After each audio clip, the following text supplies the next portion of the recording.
yang bisa merahmati kita semuanya.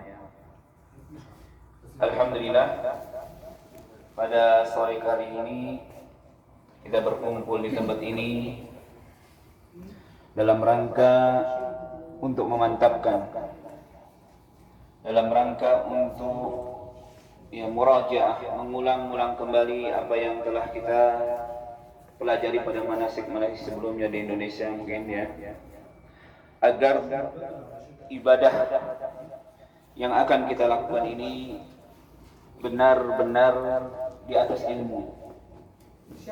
Jadi bukan hanya sekedar katanya dan katanya buatan, hanya sekedar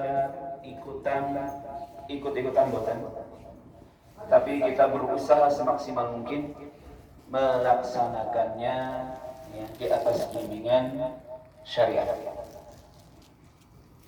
Di antara prinsip yang harus dipegang seorang muslim adalah ketika dia ingin melakukan suatu hal, ingin menghafal, secara bahasanya ziarah, berkunjung.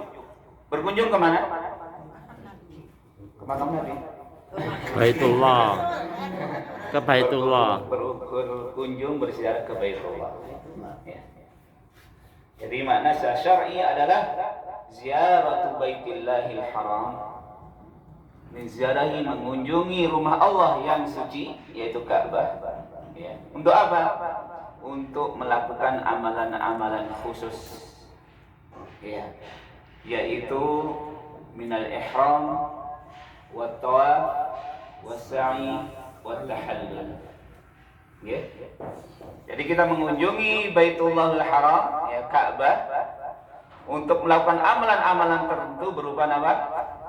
Ihram, tawaf, sa'i, tahallul.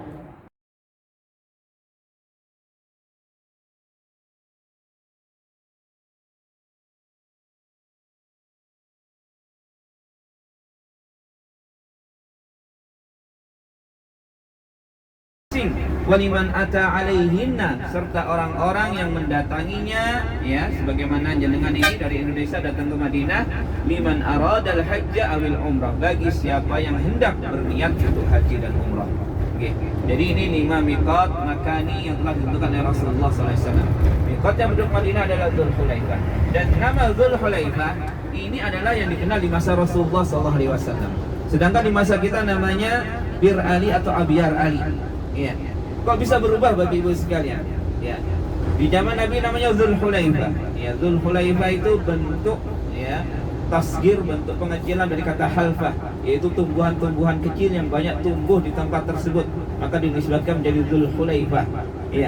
Sedangkan di masa sekarang dikenal dengan Bir Ali atau asalnya Bi'ru Aliyin. Bi'run itu bahasa Arab artinya sumur, jamaknya abar, sumur-sumur Ali. Para ahli sejarah mereka berselisih pendapat nisbat kepada siapa Ali di sini. Ada yang mengatakan ini nisbat kepada seorang raja dari Afrika namanya Ali bin Dinar. Disebutkan bahwa si Raja Ali bin Dinar ini suatu ketika dia pernah melewati miqat penduduk kota Madinah Dzulhulaifah. Ketika sampai sana, raja ini mendapatkan sangat susah dijumpai sumber air. Tidak ada sumur dan lain sebagainya. Sedangkan yang namanya miqat, apabila orang belum mandi dia disunahkan mandi. Kemudian kalau mau sholat harus berwudu, perlu air.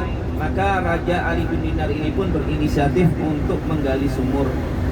Kemudian digalilah sumur-sumur, kemudian dinisbatkan kepada beliau sumur tersebut menjadi Bir Ali sampai sekarang.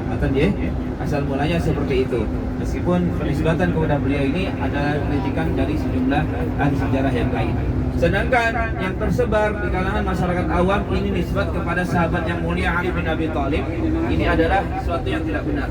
Ini disebarkan oleh orang-orang Syiah, yang mana mereka mengatakan suatu ketika Ali bin Abi Thalib pernah membunuh jin yang berada di sumur Dzulhulaifah. Jadi dahulu di sana ada sumur tua, katanya sumurnya angker ditunggu jin. Subhanallah, ikut kok angker ibadah kayak apa. Kemudian Ali membunuh jin tersebut dan dinisbatkanlah kepada Ali bin Abi Thalib. Ini tidak benar. Ini sekali lagi disebarkan oleh orang Syiah yang mereka memutuskan sahabat yang mulia Ali bin Abi Thalib. Kemudian Bapak Ibu, yang kedua berkenaan dengan miqat. Miqat Dzulhulaifah atau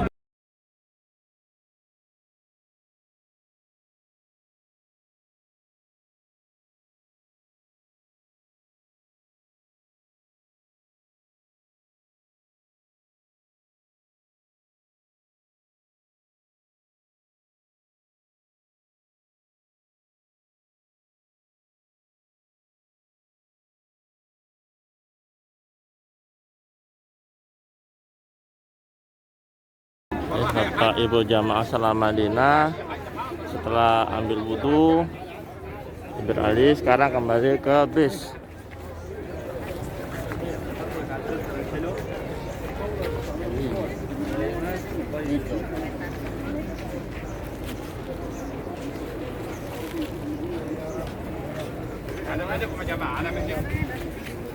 Al-Hajj ayat yang ke-27, firman Allah Subhanahu wa taala, a'udzu billahi minasyaitonir rajim, wa adzin fin nasi bil hajji ya'tuka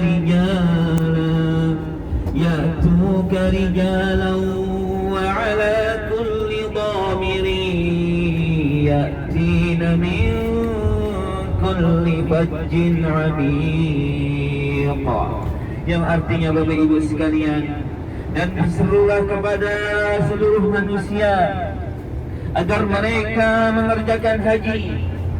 Niscaya mereka akan datang kepadamu dengan berjalan kaki dan juga mengendarai unta-unta yang kurus.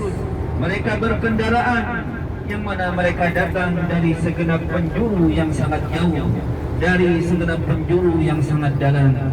Bapak Ibu sekalian rahimani wa rahimakumullah, Bapak Ibu sekalian jauh dari Baitullah beribu-ribu kilo, maka Allah Subhanahu wa taala memilih Bapak Ibu sekalian menjadi tamu-tamu kehormatan Allah Subhanahu wa taala yang mampu untuk memenuhi panggilan Allah Subhanahu wa taala. Maka sebagai bentuk panggilan atau sebagai bentuk kita memenuhi panggilan Allah Subhanahu wa taala tersebut, kita lantunkan dengan kalimat talbiyah ini, labbaik Allahumma labbaik. Ya Allah, aku penuhi panggilan Engkau ya Allah. Ya Allah, aku penuhi panggilan Engkau ya Allah. Labbaik la syarika laka labbaik. Ya Allah, aku penuhi panggilan Engkau ya Allah. La syarika lak, tidak ada sekutu bagi Engkau ya Allah.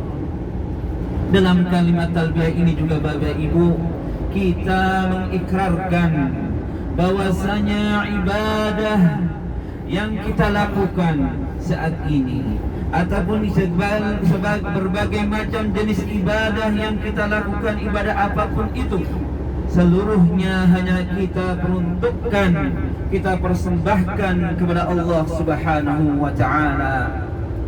Sebab dengan inilah Bapak Ibu sekalian, tujuan Allah Subhanahu wa taala menciptakan kita di dunia ini. Kita diciptakan bukan hanya sekedar untuk makan dan minum, tidak.